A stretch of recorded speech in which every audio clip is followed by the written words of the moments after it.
what even is a ghost? Pretty good question. And I also feel like it's kind of confusing now with all of the TV shows and all of the things. So let's talk about it.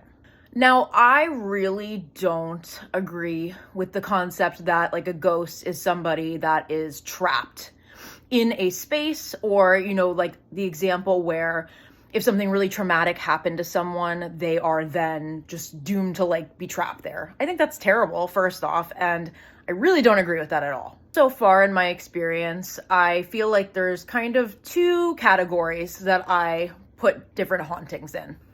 And the first one being, which is something that would touch on what I just talked about, which is residual. So to me, if there's a traumatic event or something really intense that happens in a space, or this can happen if there's a space that is just really old and maybe just years and years of things have happened there, right? To me, that's going to create something called residual. Not always, but it can. Now, residual to me is simply a memory. It's not intelligent. It's not a person that is trapped there.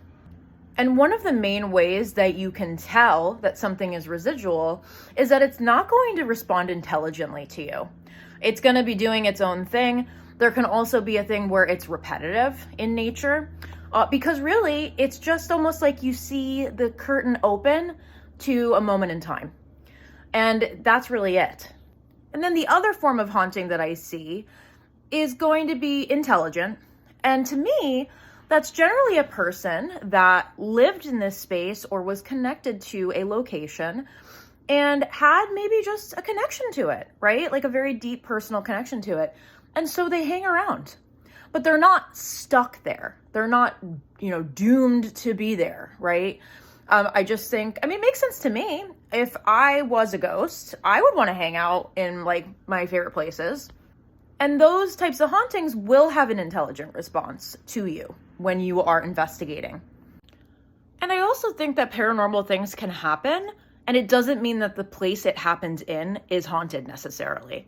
Because I've certainly had, paranormal things happen to me, but it was like a one-off situation. And to me, that's more like our people just doing something to get our attention, right?